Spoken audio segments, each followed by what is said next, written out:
As if school administrators, teachers, parents, and kids didn't have enough to worry about. Facial coverings, hand sanitizer, social distancing. A new threat is looming with the arrival of the school year.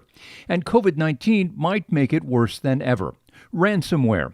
When 3 Louisiana school districts were struck last year, State Technology Officer Neil Underwood explained to lawmakers exactly what it means. With a ransomware event, to give you an analogy, if you leave this meeting today and go out of the Capitol and walk up to your car and you find it completely encased in ice, you can't use it. Your car is still there. And there's a lock on it with a code that you would punch in that would give you your car back and allow you to use it.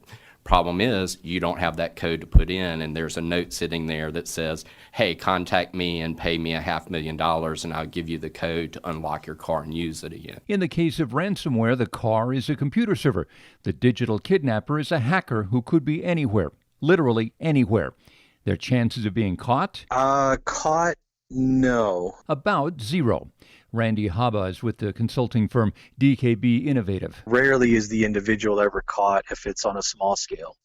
The ransom is usually paid, or if their IT company is good enough, they're able to perform a rollback and restore of any files that were encrypted as a part of the ransomware. Besides carrying out their ransomware attacks from outside the city or state or country, Haba says the attackers have figured out a reliable way to get paid. Most of the attackers will request money in forms of cryptocurrency, which is currently untraceable by the FBI or any type of government. The flood of students and teachers going online instead of back to a physical classroom this year means that ransomware perpetrators have potentially millions of new access points into school district computer systems. Just among our client base as a whole, as far as attempts for attacks, they've gone up by 20-30%. So, yes, ransomware attacks on school districts can happen.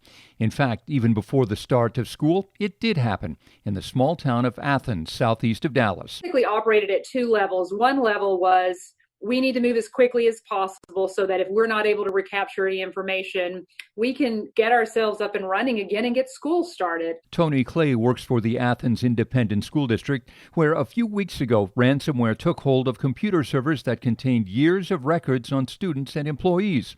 So the district began negotiating with the hackers over a $50,000 ransom. And then the other level, and the one we were quieter about for, I think, obvious reasons, was let's continue to try to pull out the data and beat these guys and tell them so long. While negotiators stalled, the hackers' IT specialists found a server that contained the same data, but was not connected to the others. It was clean, and the district wouldn't have to pay the ransom. The Athens School District had outsmarted the extortionists. The best protection against ransomware attacks is to educate every student and employee of a school district not to open suspicious emails, and certainly not to click any links attached to those emails. Upgrading malware protection and hiring an IT security firm can help. Some services will even go as far as to click the link in the email to see if it leads to a malicious site and then block the email that way. So there are ways to detect before the email even actually hits the inbox of a student or teacher. The case of Athens, Texas might be only a hint at what the school year holds in store.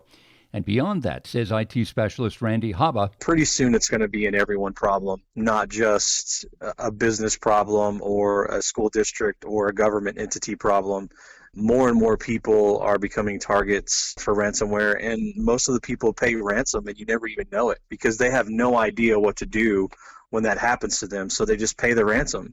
And, it could be anywhere from simple $100 just to get your computer decrypted, all the way up to hundreds of thousands if you're talking about an ISD or government entity. To the 3 R's, school districts, large and small, might want to add a crash course in ransomware prevention. Jim Ryan, ABC News.